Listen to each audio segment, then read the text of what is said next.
Well, India set course on becoming the digitally empowered nation way back in 2015 July when the Digital India campaign was launched. Remember, it's been 5 years and we as a digitally empowered nation have only moved from strength to strength. And recently, when our Prime Minister, Honorable Prime Minister Narendra Modi launched Atma Nirbhar Bharat application challenge or app challenge, this is of course seen as a big push when it comes to our Atma Nirbharta, our self-reliance in a domain which we are going to talk about today on the show, innovation and digital revolution. Atma Nirbharta in these two sectors or perhaps the entire ecosystem. Today's DD Dialogue is special because now we're going to start special series of digital dialogue wherein we will talk about how the very vision of Atma Nirbharta, specifically in the ecosystem of innovation and digital India, is going to be a big game changer.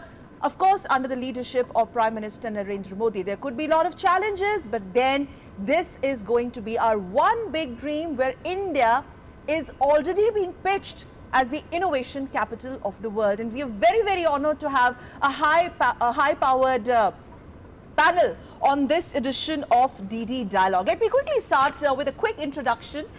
Today we have with us Sri Alok Agarwal, distinguished member Prasar Bharati, and he's a distinguished technocrat. Thank you very much, and with that I also once again welcome you for joining Prasar Bharati family. Thank you so much. It's really lovely having you with us.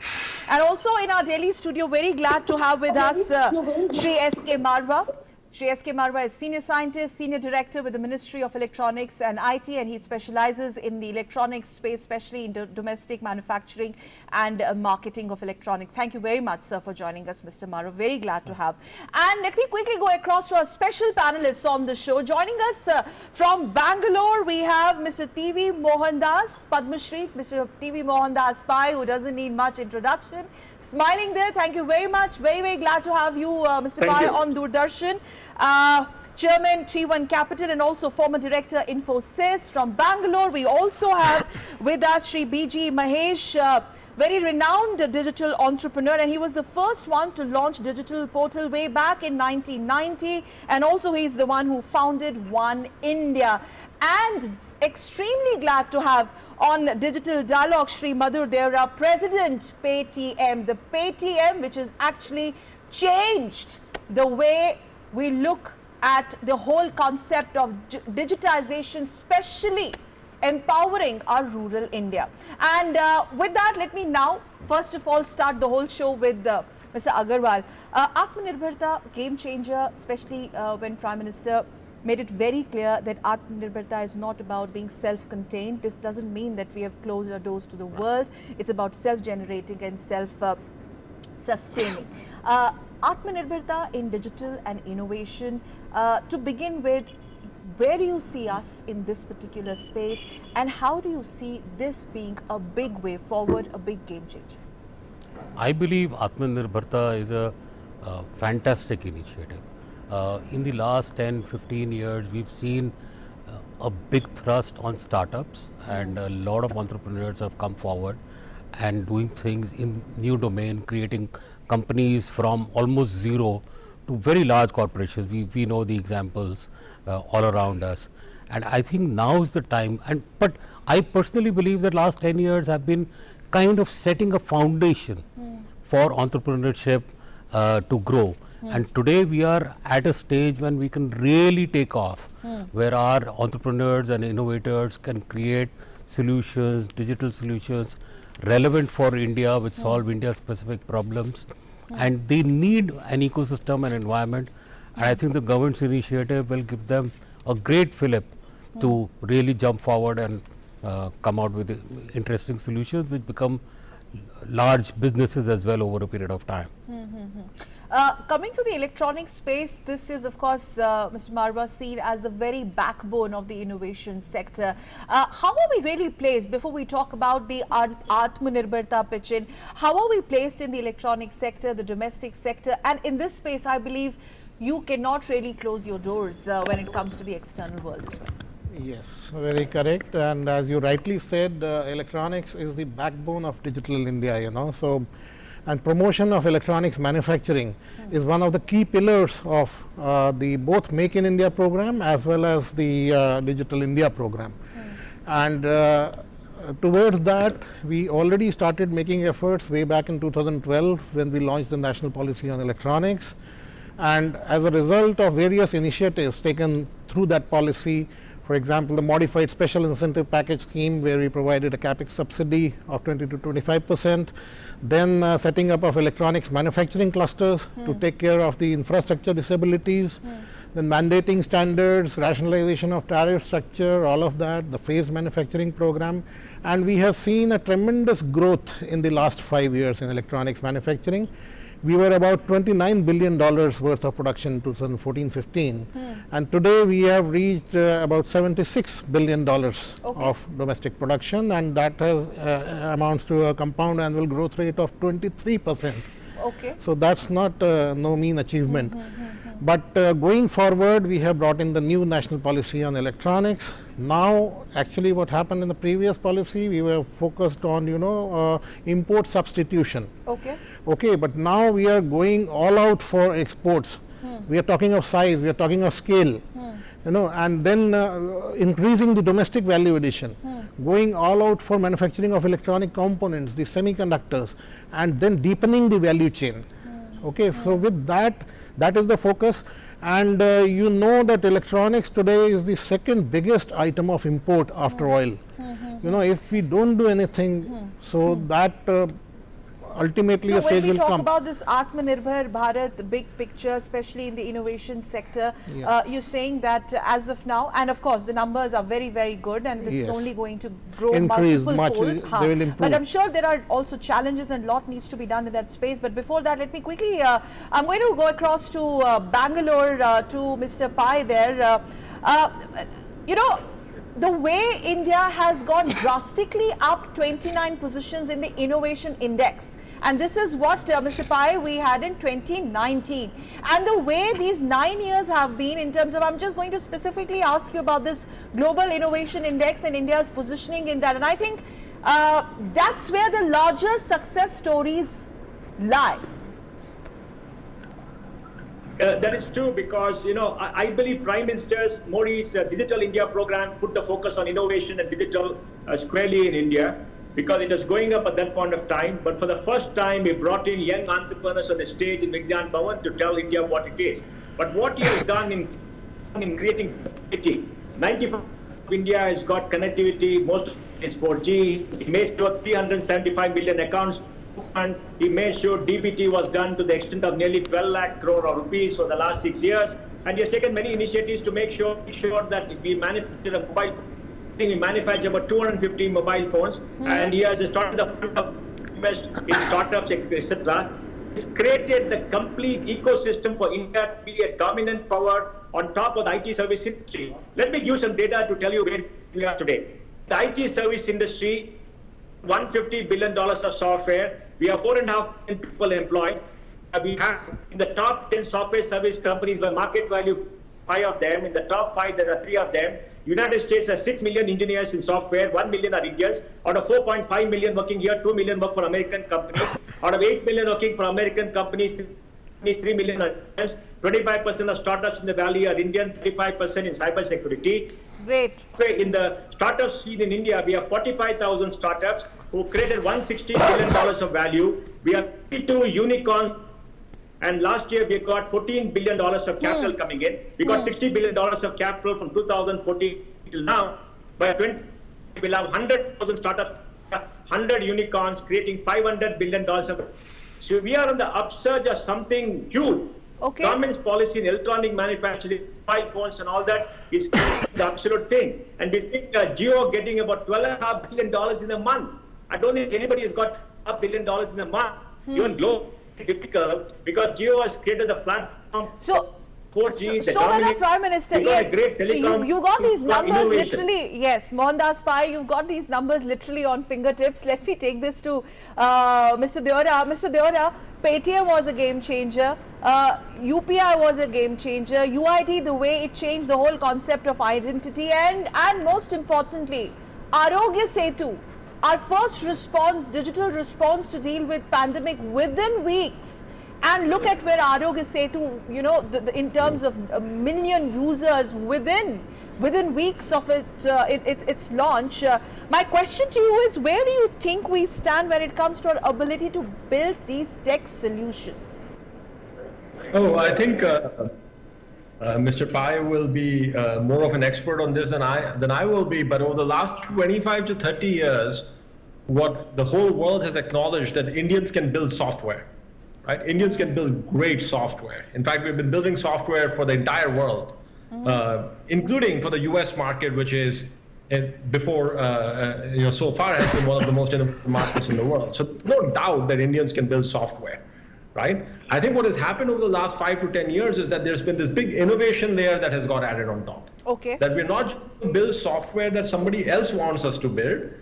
Indians are going to decide what software will get built and what are the problems that they're going to solve, right? Because the India market has become a large market, partly as this innovation. You mentioned the innovation index earlier, and while it's absolutely fantastic that we have gone up 29 spots, I think we have an opportunity of being the #1 on that list, the #1 innovative country in the world, because this is just a start. What you have seen in the last 10 years is just a start. You watch over the next 10 to 20 years, with support of the government, with solving some platform level issues with respect to infrastructure. You mentioned Arogya Setu, you mentioned UPI. The type of innovation that is happening, not just in public infrastructure, but also in solving problems of access of financial services, access of software and technology to small merchants. All of those are just such game-changing innovations that are happening in India. But of course, it's only been 5 to 10 years in some of these spaces. As you look forward the next 10 to 20 years, I have no doubt that not only will we innovate for the Indian market, but a lot of these innovations will either get copied by people around the world, but all Indian companies will go and enter those markets and show that we are so far ahead in innovation compared to what those countries are doing. There's no question we can build software. That's not even an issue. Yes. I'm going to come to Mohandas Pai in a bit. Just give me 10 seconds because we also need to have opening remarks from Mr. Mahesh. Somebody who started the whole digital revolution, the credit goes to you in 1990s when nobody would have thought that, you know, digitization would take country or perhaps empower the nation in such a fantastic way. Founder One India, Mr. Mahesh, talking about infrastructure, the points that Mr. Deora raised, your response to that, how are we poised as we speak? Yeah, so you see, according to me, India has been very good in the services industry. Okay. And I think in the last few years, or whatever, 5 to 10 years maybe, we have started focusing on the products. But we still have a long way to go where India is actually producing world-class products. See, we have to start using the public infrastructure, or what we call the public rails. To give you the best example, which everybody in this panel will be familiar, would be the India stack. The payments layer of India stack, which is the UPI, as you know, has gone literally to every Indian, who's having a smartphone, and the number of transactions which the UPI has per month has gone about 1 billion. And now India stack has a new layer called the consent layer, on which I am working now, called the account aggregator. So the UPI, what it did for the payments, the account aggregator will do for the data. So the entrepreneurs in India need to start using the public rails to start making the products for the common man, which will help them in their everyday life. Then we will succeed. Common man, Aam Aadmi, the question of digital divide. Mr. Pai, your intervention, the point that you wanted to make, and to add to that, sir, access to technology, rather digital technology when it comes to rural India. Yes, it looks good. Smartphones are not a matter of luxury. There is accessibility there as well. But do you see that a bit of a challenging space? Do you first of all think that there is a digital divide that we need to bridge? Yes, go ahead. There is a digital divide we have to bridge. Let's remember, we are not a country. We are a country per capita income of that. But what has done, no country has done in 5 years. We have 680 million people on the mobile, 980 million people with a mobile connection. We sell 260 million smartphones a year. It's unbelievable what India has done. Let's give credit. I just wanted to point out that India doesn't lack innovation. India does not lack great products. What we lack is capital. We don't have enough capital. To give you an idea, China invests $65 billion a year into venture. America invests $1.5 billion. We only invest $14 billion, 90% coming from outside. The problem is not innovation, not ability of a young create great products. The problem is we don't have enough capital. Life Insurance Corporation of India, insurance companies get 7.5 lakh crores of inflow. They don't invest in innovation. We got a Canadian pension for pension. The of Australia coming and investing here. For bigger banks and insurance companies don't invest. So we have a positive capital. If you give us capital, we will be the most vibrant innovation system in the world. We disabuse ourselves that we lack innovation. No, nobody is saying we lack innovation. I'll just finish. Okay. If you look at the innovation, Singapore comes first. Finland comes first. There are countries of 5 million. We have 1.38 billion. 680 million people on the internet. So those indexes don't capture what India does. Give us enough capital, we'll create great products. Trade came up why? Because they're able to raise capital. They're able to do it. You know, India Stack is volunteers from Bangalore. Mahesh knows about it. And these created Aadhaar, they created the UPI, they created eKYC. That is fantastic. No country has done that. India is the only country in the world like India Stack was created by volunteers and which is the public good. No country has the public good. India Setu got 50 million downloads in 13 days. Yes. The record was Pokemon in 19 days. So we can do extraordinary things, but give us cash. Okay, Mr. Pai, let's break the problem. You're saying that, in fact, you use the word, the problem is investors. But is that really a problem? Mr. Dera, your thoughts on it? Yes. You think it's a problem? Or it's a space where we need to relook or look more deeply. Our Prime Minister, when he was summiting Global India, addressing Global India Week, there were at least 6,000 global audience listening to him across 30 nations. And we said that we've already rolled out red carpet for the countries who want to come and invest. And we in any way are being looked up to as innovation hub of the world. So where is the problem when it comes to investment? Yeah, so I'll come to that question. I wanted to respond to something that you asked earlier as well about digital divide. Yes, it is the case that there is still in India a digital divide, but there's a divide in all aspects, right? Even if you think about, banking services or any of those various things, there's a lot of work still to be done to make sure that the experience of the people who are in the middle of the pyramid or bottom of the pyramid is at least as good, if not better, than the people who are at the top of the pyramid. Okay. Right? So clearly there's work to be done. And actually, I wouldn't think of digital as a problem. I would think of it as a solution. Because I can almost assure you that 10 years from now, people who are in the middle of the pyramid will have experiences which are at least as good, if not better, than the experiences that people have today at the top of the pyramid. That is the direction that we are going in, and I don't think anything can stop that. Okay. With respect to capital, yes, I think, while I agree with Mr. Pai that the numbers speak for themselves, that in the US and China there's more investment, there's perhaps more domestic pools of capital. But I'm very optimistic because, we have been on this journey of creating Indian startups for only really about 10 years, right? And I'm optimistic because if one little corridor of the United States called Silicon Valley could create so many world champions, I don't see any reason why there may not be multiple corridors in India. Okay. Whether it's in the NCR region or Bangalore or other parts of the world, including perhaps in tier 2 and tier 3 cities, which will not create clusters from which we will create global champions. Specific to capital, I think there has been a huge shift that in the last 5 years, we have attracted a lot more capital than the 5 years before that. Okay. I think most panelists have been around long enough to have seen that change. And there's no reason to think that this will not exponentially grow. Because the reality is that India is the fastest growing internet market in the world. In fact, it is probably the last big internet market in the world, right? So there's no doubt that people will be attracted to the growth story of India, the growth story of digital India, and the entrepreneurship and innovation that is happening in India. Okay. In fact, Mr. Agarwal wants to make a quick point here. So on the issue of capital, while of course the issue, we don't have enough capital coming into new entrepreneurs and new startups, etc. But the issue is much worse when it comes to early stage companies. So we hear of VC funding of corporations which have already proven themselves, which have passed that initial hurdle, but only 1% of all startups get funded.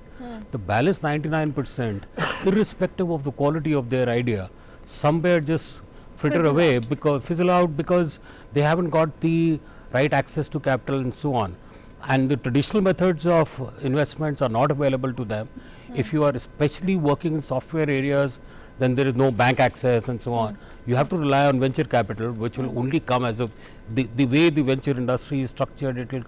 It's a percentage game, right? So they simply will not fund everyone.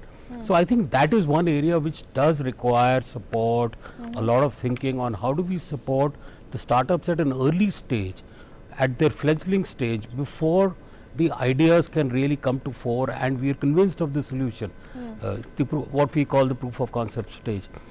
So that's definitely one focus area. And the other thing I just wanted to add to what Mr. Mahesh was saying, which is that we have to, most of our solutions have still been the kind of solutions which have worked in other markets in the world. Right? So for example, e-commerce as a concept emerged in the US market, and therefore I think the maximum investment has gone into e-commerce. But we need to find solutions which are relevant for India. In the West, the concept has been either or. So digital technology has been replacing an existing technology or is designed to replace existing business.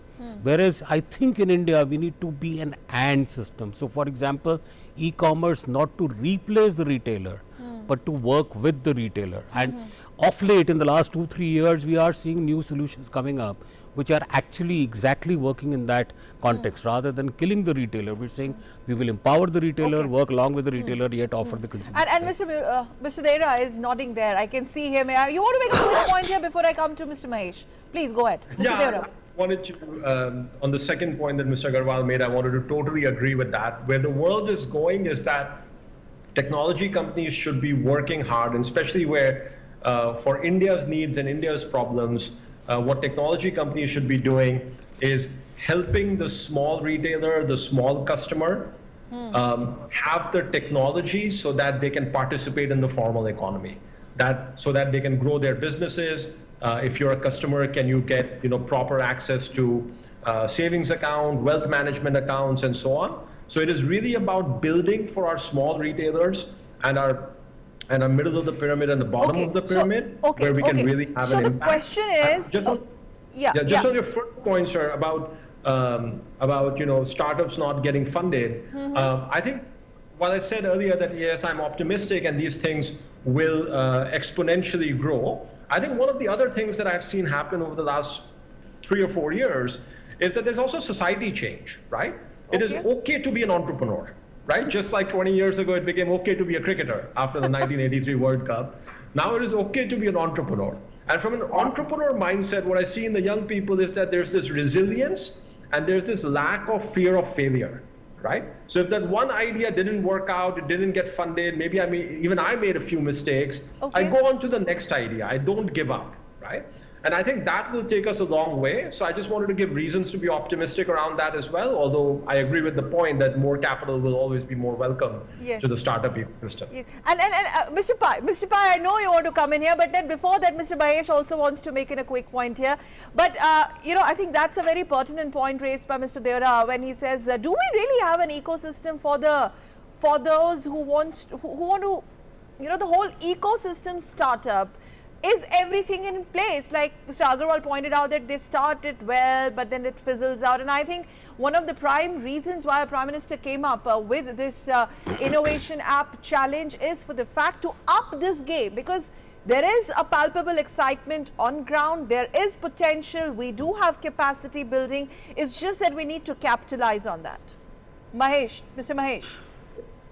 No, see, in my opinion, the entrepreneurs, the VCs, and everybody have to be they need to change their mindset. See, I want to give you an example of when the government actually banned few of the apps.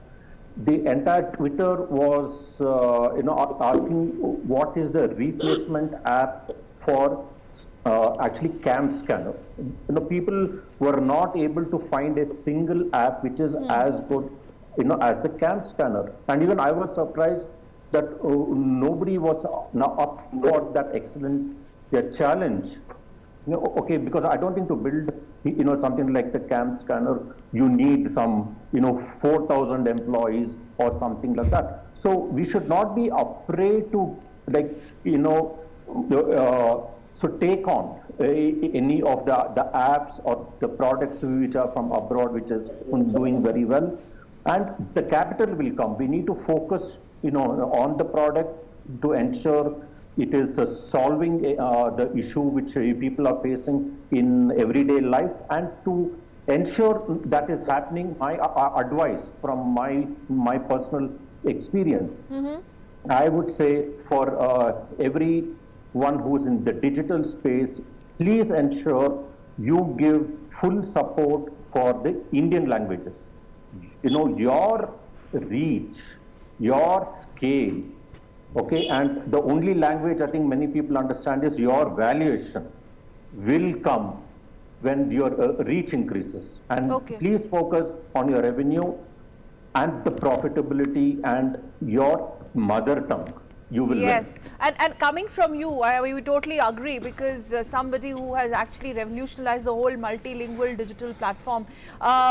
I think, Mr. Pai, I'm still requesting to hold your thoughts, because Mr. Marva also wants to come in here. We talked about the telephones, when we talk about Make in India campaign, telephone, and that's the sector where we need to focus on. So in sync with the whole innovation and Atma Nirbhar Bharat campaign, the app challenge which your ministry has launched in sync with other verticals, how do you explain that space? Do you think your sector, you also have this issue somewhere when it comes to outsiders pumping in money, or we are well placed when it comes to domestic market and electronic space? So, see, India today is the world's fastest growing electronics market, and the demand is growing exponentially.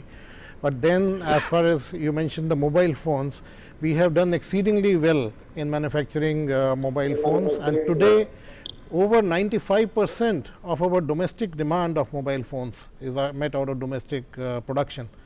So over the last few years, we have taken steps such as the phased manufacturing program for increasing domestic value addition, for indigenizing the basic sub-assemblies that go into mobile phone, and also we have given capital subsidy in the form of the modified special incentive package scheme.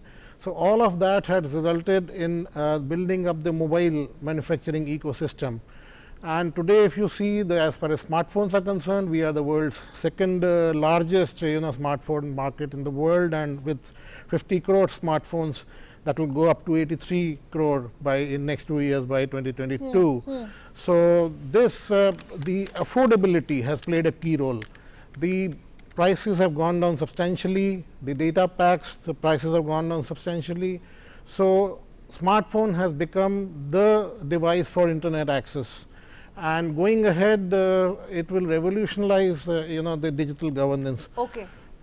Revolutionizing digital governance, Mr. Pai, what you wanted to share with our viewers, your thoughts. Plus, let me quickly add one specific question to you. All this innovation in digital space should also be supported. Yes, it also needs rather a support when it comes to bold policy reforms in economic space. I mean, you cannot see this space in isolation. Sakal, with capital, I mean Indian capital. What is the point of becoming a digital colony? We need more capital. We are getting overseas capital. Look here. I mean, how much Indian capital have they got? They did well. They got a huge amount of capital they were able to raise. We want Indian investors to invest. We want institutions like LP to invest because they got money. 10% of the $60 billion invested came from Indian sources. More like this, by 2025, all our good coins will be headquartered outside India. They'll be owned foreign capital. Become a digital colony. I mean, we want to area Indian investors invest. more money, and more money has to come from institutions. The regulatory barriers for investing, LIC is not investing, but where is the risk? The Canadian pension fund is coming to India, taking the currency risk and invest in a startup. Why can't LIC invest? Another question we have to ask. Now, when you talk about innovation, this apps challenge is fantastic. I want to compliment the government. There's an apps challenge. People come with very good apps. They can create that what? They get a small. To have a good app, you need to invest $100 million. Invest $100 million to grow the app to get 100 million users. Okay. Not easy. You have to invest in technology. You have to invest in marketing. Where is the capital? We are talking about that kind of capital. Unless more and more capital comes into India, innovation will not flourish. I have Earlier a speaker bit of said, a... where is the money? Yes. Where is the money for angel funding? Where is angel funding? Okay. We need more angel funding. Where is it for all the startups? A broad base. So to me, the biggest challenge is not our policy, is the sheer lack of Indian capital. I'm talking Indian capital. Okay. Against foreign capital, but not more Indian capital. Okay. Lack of Indian capital? I mean, Lack of Indian capital, yes. I 100% agree with Mohanji.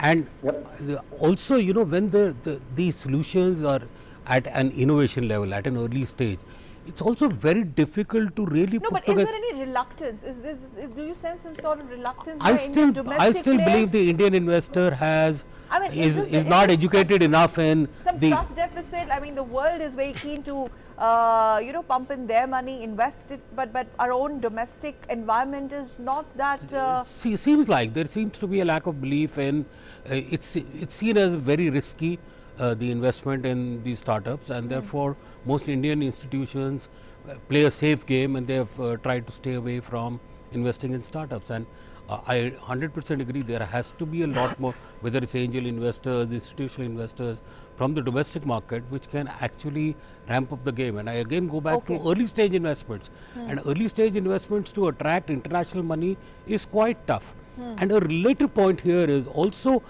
when you don't have a strong business plan, when it's a solution which is going to help a lot of people, but may not have sound business knowledge. For example, it's an agriculture based solution, it's a water conservation based solution, etc., etc. You cannot attract money, and that becomes so somebody has to we need funding for ideas, for solutions which will truly help people, not just for business models. Okay, so are big corporates somewhere pretty reluctant? Where is the problem? Mr. Dera, I mean, the issues, the red flags that have been raised by Mr. Agarwal here, Alok Agarwal, he being a technocrat himself, how do you respond to these hiccups? I would say, I wouldn't use the word issues, but then the Rome was not built in one day. We've made a super beginning. I mean, look at the index that we are talking about, the innovation index. But then how do we overcome these minor hiccups? Yeah, I think, confidence building in our own institutional investors, right, Mr. Dera? Yeah, I think if we have to build national champions and then global champions, there's no doubt that there is need for capital, right? So that's the one end of it. The second end is, the second objective should be that we want to create hundreds of thousands of entrepreneurs, maybe millions of entrepreneurs in this country, right? And for that also you need capital, perhaps more sort of seed and startup capital. So those are the two big objectives, right? So something that is working, can we make them national and global champions, and something which is just an idea, like Mr. Agarwal said, how do we make sure that there are enough of these ideas that are getting funded with the view that even if a few of them are successful, they can make a huge impact. So those are sort of the two ends of the problem. So far, we have relied mostly on foreign capital, right? Because typically in Western markets, insurance companies will become limited partners of venture capital firms, that sort of thing. Banks will become capital providers as well. That has typically not been available in India. From Indian banks and Indian insurance companies. And I can't say that I'm an expert on what would it take to change that. I suppose there's been enough track record now that some really fantastic companies are getting built in India. These companies are getting endorsement from the best, most sophisticated investors from around the world. And there are also now a lot of exits, right? So we're seeing that investors who have invested in these ventures are also making a lot of money. So not only is this good for the development of the national agenda and national ecosystem, Okay. this is also a good investment to have. Okay, right? so in sync with that, I want to take this to Mr. Mahesh. My research team has pulled this paper which says that 5 billion downloads, more than 5 billion downloads, India is a world leader in them. Downloads, and most of these downloads are from Google Play Store, as the number of Apple users in India is small, which is okay. But then you have this, you also, you have the fact that you have this innovation app challenge in place, because we want to up the game when it comes to digitization and innovation, because we do have our youngsters, the capital that we are willing to invest in, and this seems to be catching up very, very fast with Young India. Look at the way the whole startup actually caught with the imagination of Youngistan. For that matter, Make in India campaign has cut a lot of ice. Mr. Mahesh, having said that, the entire ecosystem, but what else is required? What else is required is, I think, first we need to have the actual belief in ourselves that we are able to do it. Yes, I fully agree with Mr. Pai that there is a lack of capital, but now is the excellent time for any of the entrepreneurs to launch any of these, actually the products. See, for example, when you had the Demon, many of the apps, including your Paytm, was the biggest beneficiary. And now with what has happened with the COVID, you will see the digitization is on the rise, and with many of these Chinese apps now which are gone. So this is the right time for the entrepreneurs here to see what are the problems or actually the gaps which are actually there, and they work on a high quality products, and I'm sure it will do extremely well. Mr. Pai, you wanted to come in here? So these hiccups are, please go ahead. Yeah, there are three main hiccups. First, tax policy. India is a country which puts 20% tax on long-term capital gains from unlisted companies after 2 years. If you go buy a stock in the market, it's 11%. Go invest in Paytm, after 2 years, take a profit, you have to pay 28%. It's totally absurd. The tax laws are very perverse and do not support. Second, like I said, we need institutional investors to invest, because they are the largest investors in every country. They're not there. And we don't want to be a digital colony, Sakal. We don't want to be a digital colony. We want to be owned by Indians. We want to build for India. We want to create the Indian MNC. You can't create an Indian MNC if you're headquartered outside and 90% of your capital comes from outside India. Infosys is headquartered here, 50% capital has been bought, but after they grew, Indian management is in control. So that's the second point. Third point, like the gentleman said earlier, comes out with app challenges, they come out with hackathons, it's very good. But what after that? We need to create pools of capital all over India. Each state should have 500 crore seed capital to further entrepreneurship and employment. You are actually coming up. I got it, sir. The hiccups are there. Hiccups will be there.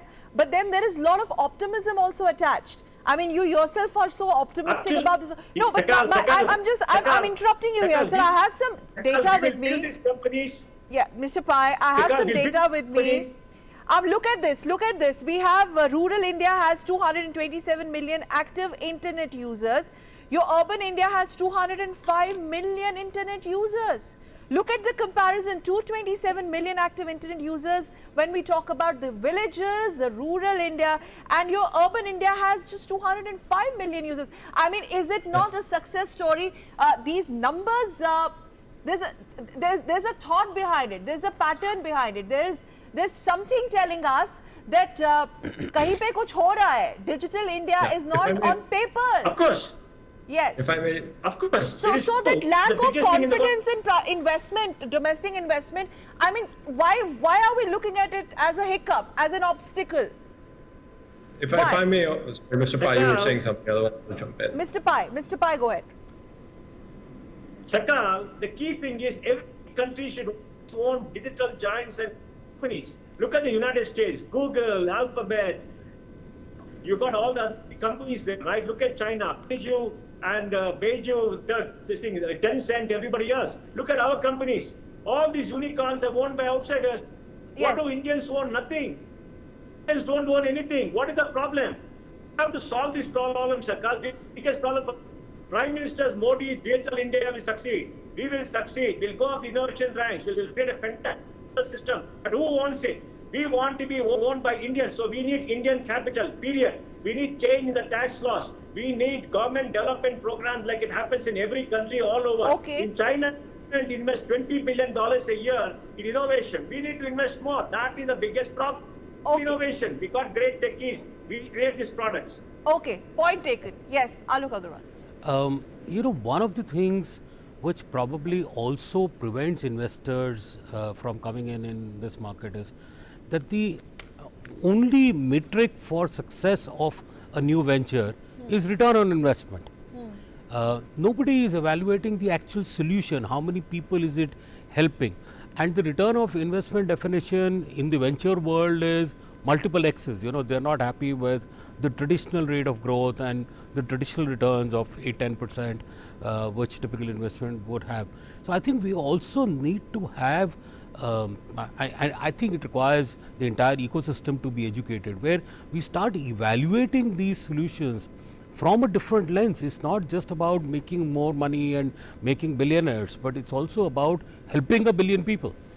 Helping the billion people. I want to just, maybe just come in here Yeah, please and come react to what you were saying and Mr. Pai was saying. Yes, Mr. Deora. I'm going to come to Mr. Mahesh also. Mr. Deora, please go ahead. Yes. Sure. It is absolutely correct that in India there's been a dramatic jump in internet users, right? But I think we also have to be a little bit clear about what our goal is.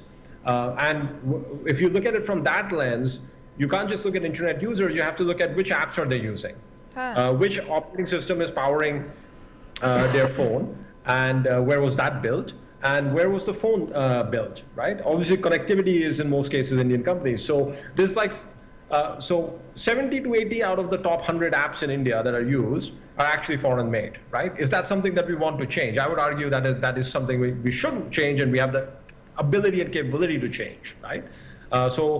When you look at the operating system, about 100% of the operating systems that get used in India, or very close to 100%, are built in other countries. So is that a layer where there should be at least an Indian challenger?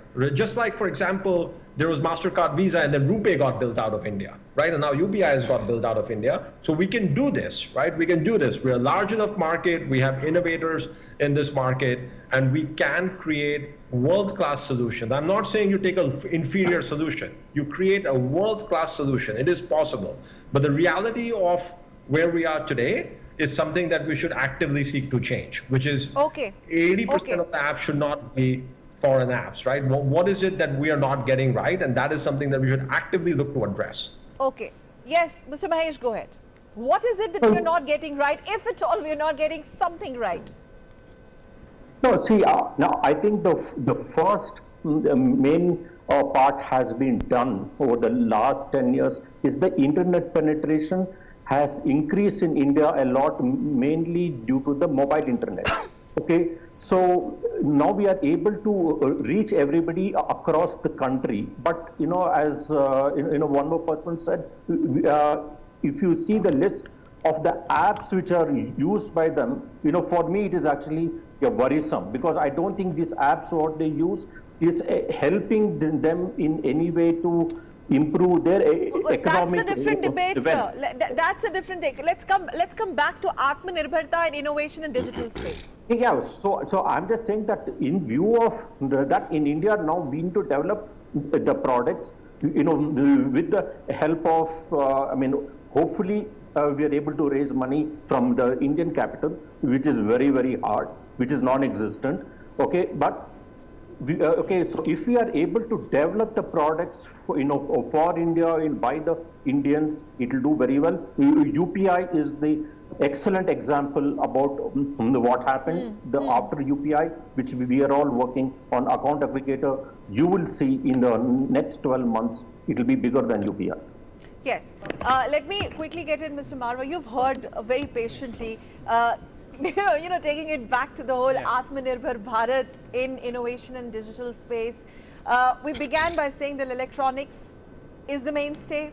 Your space, your sector is the backbone of this innovation ecosystem.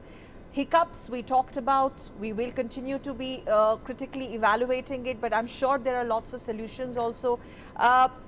You in your sector, sir, in electronics, in domestic market, are you also confronting with similar sort of challenges or hiccups? Because electronics cannot do without you know, external money pumping in, investors pumping in. Yes, of You course. cannot do without it. Yes. Of course.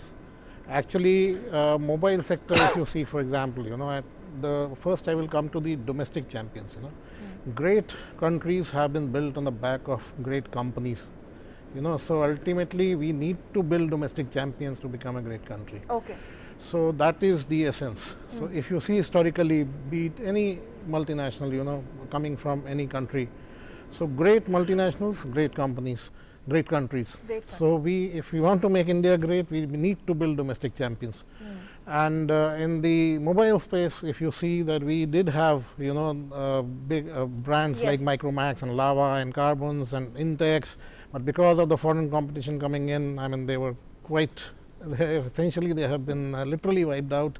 But now through the production linked incentive scheme that we have come in recently, we will be promoting both the MNCs as well as our domestic champions. You know. So, I mean, that we are seized of the issue that building domestic companies, domestic champions is extremely important going forward, at least in the electronics manufacturing sector. All right. Mr. Pai, final comments very quickly. Mr. Pai, Mr. Dera and Mr. Mahesh. We need to wrap it up, but Mr. Pai, one simple, you know, if you just have to sum up in big 3 takeaways of this entire concept of self-sustaining, self-generating ethos or vision of Prime Minister Modi of Atma Nirbhar Bharat, specifically in the innovation digital space, India being looked up to as innovation capital of the world, and this is for that only.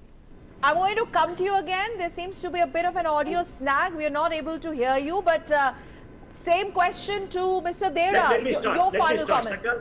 Sakal, let me start.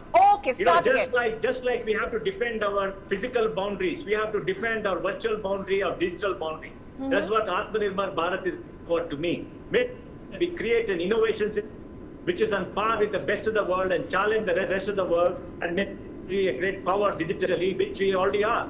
The last 5-6 years done tremendously well, unbelievably well. There are young entrepreneurs, there are everything else. We need some policies and we need more funding.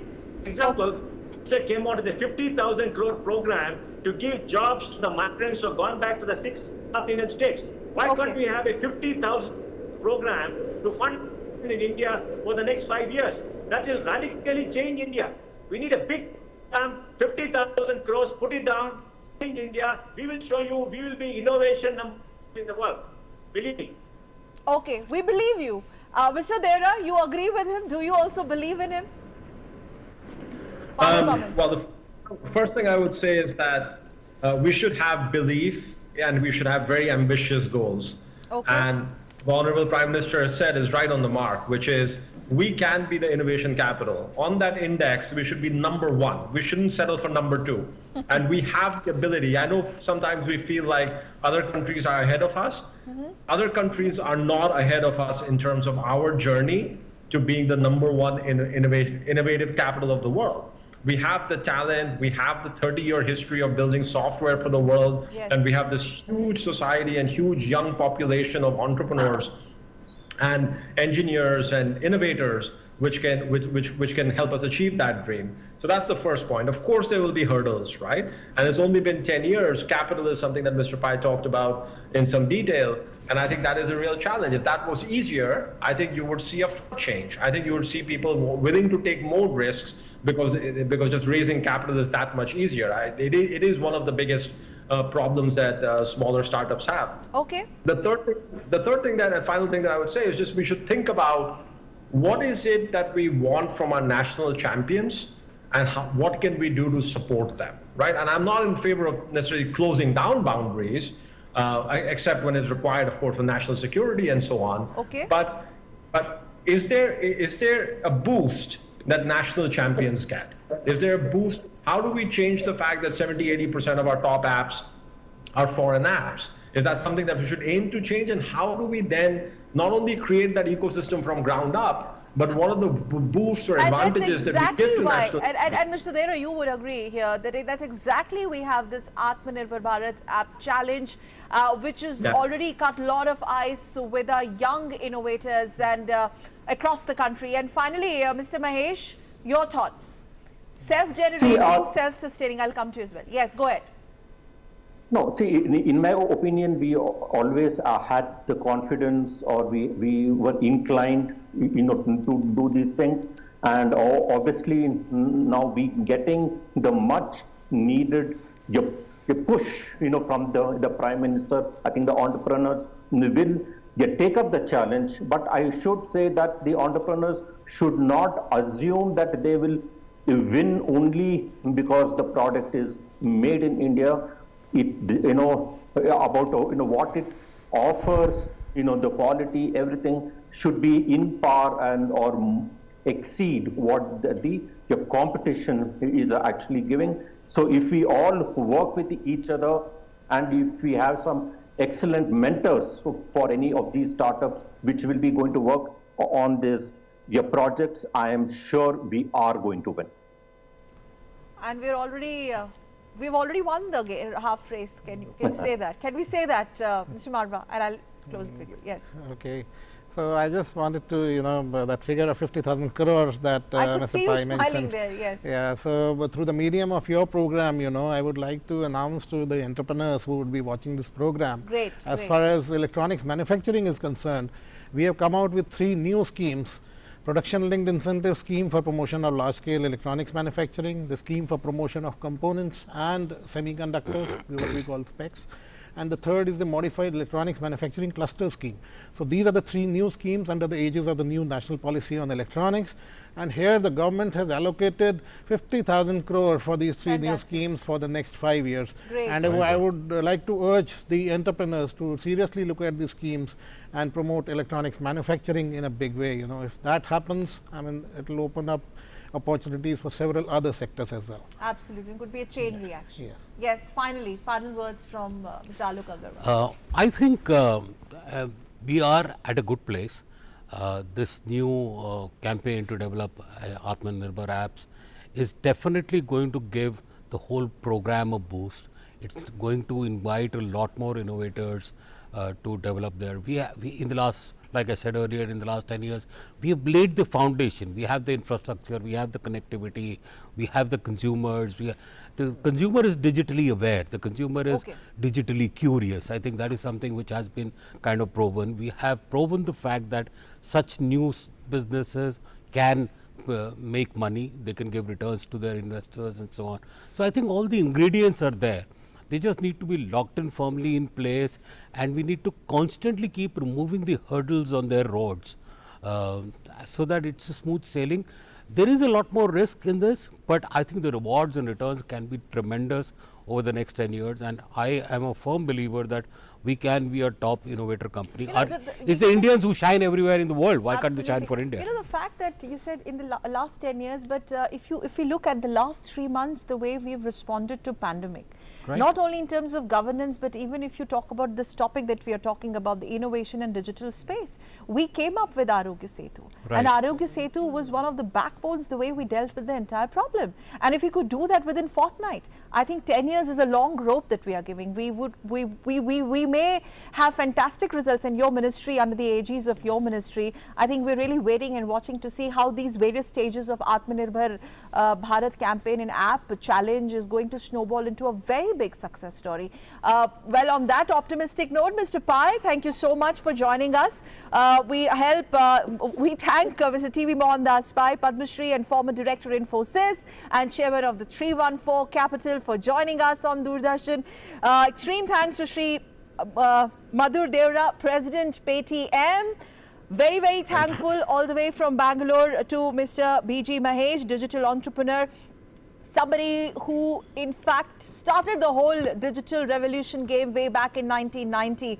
Really, really honored to have you on the show. And yes, in our studios, thank you very much, Mr. Marva, Senior Scientist and Director with the Ministry of Information Technology and Electronics, and a distinguished Prasar Bharati Board Member, Shri Alok Agarwal, and a distinguished technocrat as well. Yes, Atma Nirbhar Bharat or Atmanirbhar Bharat, Atmanirbharta or self-reliance in the innovation and digital space is poised, well, to take India to that trajectory where India, many of our panelists believe that it's already been looked up to by the rest of the world as self-generating, self-sustaining, innovative capital of the world. On that note, thank you very much for tuning in from me and my entire team of DD Digital Dialogue. Thank you for tuning with us and being with us. Namaskar.